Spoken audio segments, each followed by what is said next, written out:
नमस्कार, आप देख रहे हैं सिटी पोस्ट लाइव। मैं हूं रिया रजक। आरा का दूसरा भरत कांड, 10 महीने से दलित युवक लापता और एक्शन मोड में पटना हाईकोर्ट पुलिस कर्मी गिरफ्तार। क्या ये पूरा मामला, इस पर बात करने के लिए हमारे सहयोगी रवि सर मौजूद है। सर बताइए, क्या ये मामला? बिल्कुल, देखिए आपने सही कहा। हाईकोर्ट जो है वो काफ़ी सख्त हो गया है भोजपुर के एक और मामले को लेकर के। और चूँकि आपको पता है कि भरत तिवारी का मामला अभी लगातार सुर्खियों में है और इस बीच इस तरह का मामला सामने आया है, तो उसके बाद कहीं न कहीं पुलिस की किरकिरी हो रही है और हाई कोर्ट ने अब इस पूरे मामले में संज्ञान ले लिया है। और आपको पता है कि अब हाई कोर्ट इतना इस मामले को लेकर के गंभीर है कि जो जिन पुलिस वालों पर इस मामले में आरोप लगा है, उनकी गिरफ्तारी के भी आदेश हो गए हैं। तो देखिए, ये भोजपुर के रहने वाले सनोज कुमार का मामला है जो पिछले 10 महीने से लापता हैं। परिवार का आरोप है कि पुलिस कस्टडी में लेकर के इनके साथ मारपीट की गई है, ऐसा परिजनों का आरोप है। उसकी हत्या कर शव को छिपा दिया गया, ऐसा परिजन आरोप लगा रहे हैं। जबकि पुलिस का दावा है कि वह कस्टडी से भाग निकला था। बहुत पुराना मामला है। सिपाहियों के बार-बार बयान बदलने के बाद Patna high court action mode में है और भरत भूषण एनकाउंटर को लेकर भी पुलिस कटघरे में पहले से ही खड़ी है। और इस बीच इस तरह का मामला आया है। अब बिहार में पुलिस की वर्दी एक तरीके से आप कह सकती हैं कि दागदार होती जा रही है, क्योंकि एक तरफ भरत तिवारी मामले में कहीं न कहीं पुलिस पर गंभीर आरोप लग रहे हैं, जिसकी जांच चल रही है, और दूसरी तरफ उसी भोजपुर में लगभग 10 महीने से एक दलित युवक लापता है और पुलिस कस्टडी से लापता है। और पुलिस ये थ्योरी बना रही है कि वो कस्टडी से भाग गया और पुलिस ने इस मामले में एफआईआर तक नहीं किया। और जब परिजन जब हाई कोर्ट पहुंचे, तब हाई कोर्ट जो है अब पूरी तरह से एक्शन मोड में है और अब पुलिस कर्मियों पर गाज जो है वो गिर रही है। लेकिन कहीं ना कहीं अगर आप इन दोनों मामलों को आपस में भी जोड़ करके देखें, तो दोनों मामलों में पुलिस की ही कहीं न कहीं कार्यशैली पर सवाल उठ रहा है। तो ये कहना बिल्कुल गलत नहीं होगा कि क्या पुलिस जो है उनके कार्यशैली पर एक बड़ा सवाल नहीं है? एक पुलिस की वर्दी कहीं दागदार नहीं हो रही है इस तरह के कार्यशैली से? तो अब पटना हाई कोर्ट ने तो एक्शन ले लिया है। अब देखिए इसमें आगे क्या होता है। जहाँ तक कि 10 महीने पुराना ये मामला है और अब जाकर के ये मामला सामने आ रहा है, लोग इस पे अब सवाल उठ रहे हैं कि दलित परिवार का एक सनोज कुमार है और जो 10 महीने से लापता है। क्या नहीं लगता कि भरत तिवारी के बाद इस मामला को देखा गया? बिल्कुल, देखिए सनोज कुमार के परिजनों के अनुसार उन्होंने जब उसे आखिरी बार जब फ़ोन किया था, तो उसने कहा था कि मुझे फ़ोन मत करो, एक्साइज़ पुलिस ने मुझे गिरफ्तार किया है और मुझे पीट रही है। इसके बाद उसका मोबाइल बंद हो गया। तब से उसका कोई अता-पता नहीं चल रहा है। पूरे 10 महीने गुज़र गए हैं, लेकिन सनोज का आज तक कोई पता नहीं चल सका। अब मामला भोजपुर जिले के 31 वर्षीय दलित युवक सनोज कुमार के गुमशुदगी का ये मामला है। अब सब कोई जान गया है, जिसमें पटना हाईकोर्ट अब एक्शन मोड में है।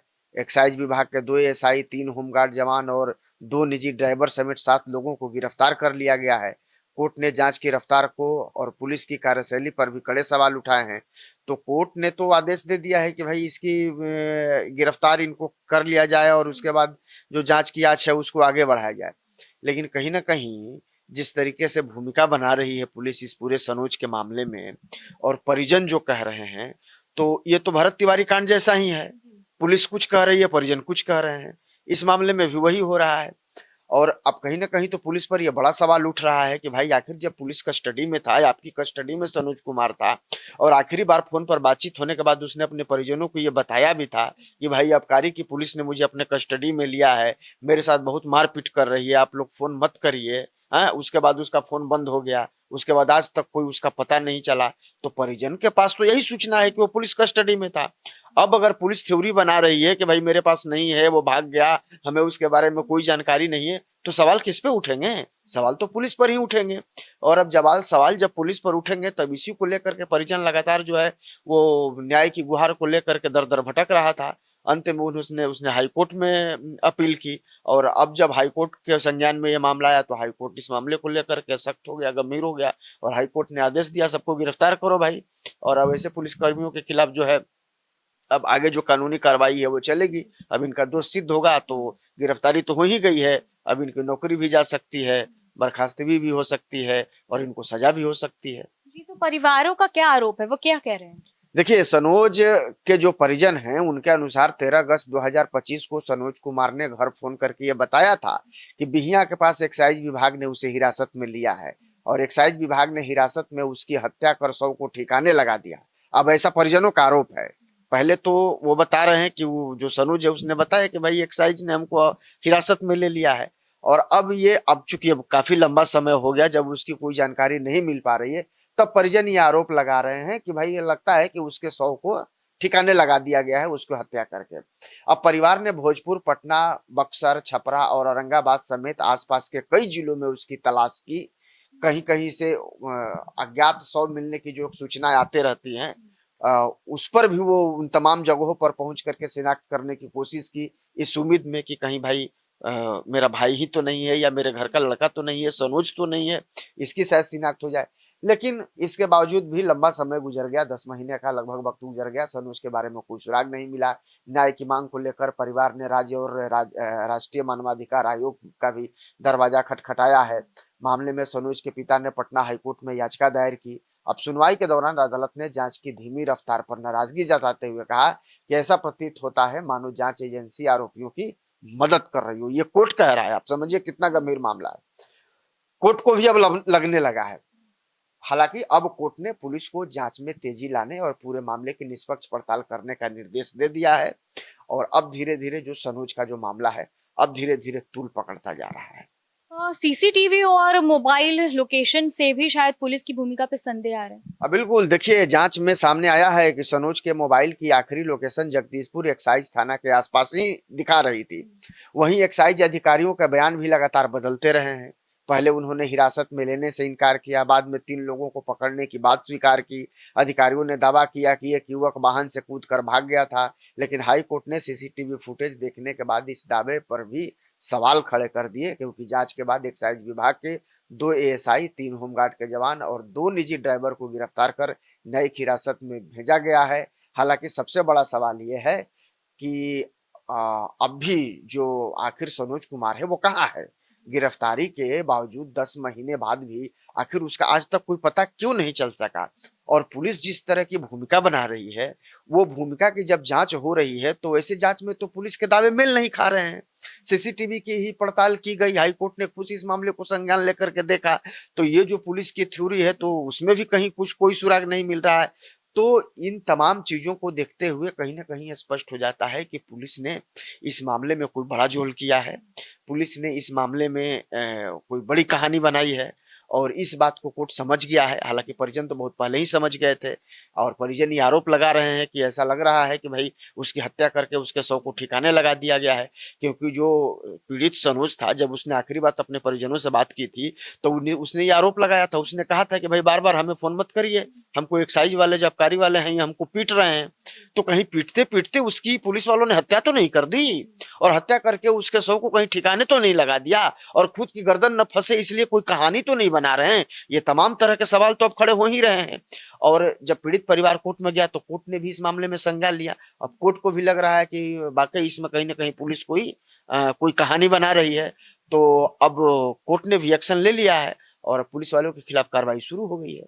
जी, भरत के परिवारों का कहना है, जो उनके परिजन हैं, उनका कहना है कि सनोज कुमार के केस में जो पुलिसकर्मी थे वो अब जेल में हैं, लेकिन भरत तिवारी के जो हत्यारे हैं वो खुलेआम क्यों घूम रहे हैं?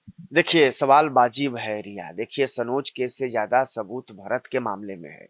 भरत ने तो खुद बड़ा सबूत फेक एनकाउंटर का दे दिया है। आपको पता है कि उसने लाइव आकर के उसने सरेंडर किया, फिर उसका एनकाउंटर हो गया हथियार फेंकने के बावजूद। न्यायिक जांच अपनी जगह है, लेकिन आरोपी पुलिस वालों की गिरफ्तारी तो तुरंत होनी चाहिए।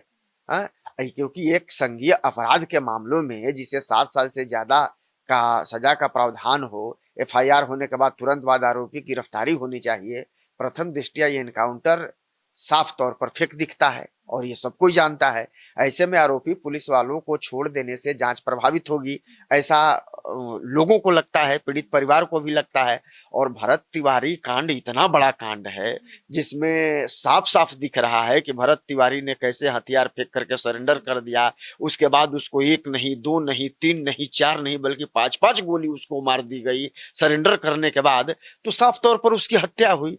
और इतने बड़े साक्ष्य हैं, गांव में इतने लोग गवाही दे रहे हैं, और गवाही खुलेआम दे रहे हैं। जो भी मीडिया के लोग वहां जा रहे हैं उनके कैमरों पे बोल रहे हैं, सारी दुनिया देख रही है। तो इतने लोगों की गवाही आ रही है और जो भी लाइव में तस्वीरें थी उससे साफ ही स्पष्ट हो रहा है, या जो बैकग्राउंड आप देखिए भरत तिवारी का कि वो किस तरीके से दलितों अत्याचार और जवनिया के जो बाढ़ पीड़ित कटाव पीड़ित लोग थे उनके लिए वो लड़ रहा था। तो लगातार जिस तरीके के सबूत उसके मामले में सामने आ रहे हैं, तो यही सवाल उठ रहा है कि इतने सबूत पर तो उन दोषी पुलिसकर्मियों की गिरफ्तारी हो जानी चाहिए थी। सनोज के मामले में तो अभी जांच चल रही है, पुलिस वाले कहानी बना रहे हैं, इसमें तो बहुत कुछ अभी सामने आया नहीं है, लेकिन सच तो छुपता नहीं, एक न एक दिन सामने आ जाएगा। लेकिन भरत तिवारी के मामले में तो सब कुछ क्लियर है, सब कुछ समझ रहा है, फिर भी अभी तक जांच हो रही है, अभी तक उसकी गिरफ्तारी हो रही है। खैर ये सिस्टम है, ये हाँ ये एक अपना उसकी प्रक्रिया है। सरकार ने न्यायिक आयोग का गठन किया था, जांच के आदेश दिए थे और जांच चल रही है। जांच रिपोर्ट कब आती है और लेकिन ये बात तो तय है कि अगर इसमें विलंब होगा तो लोगों का आक्रोश तो बढ़ेगा ही और लोगों को न्याय व्यवस्था से भरोसा भी उठेगा।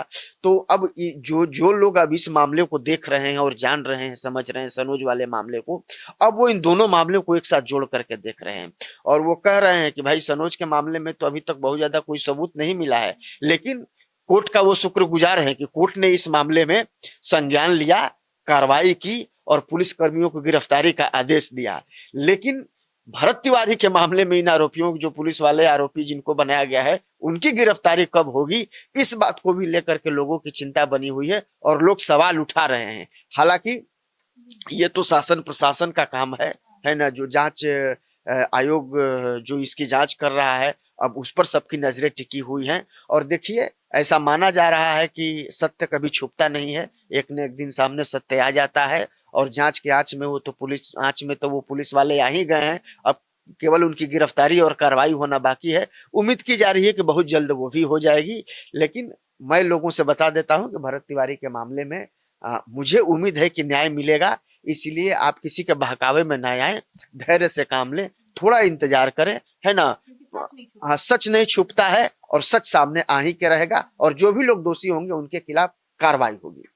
तो जैसा कि आप सुन रहे थे, इस पर आपकी क्या राय है हमें कमेंट बॉक्स में जरूर बताइएगा। देखते रहिए सिटी पोस्ट लाइव, तब तक के लिए धन्यवाद।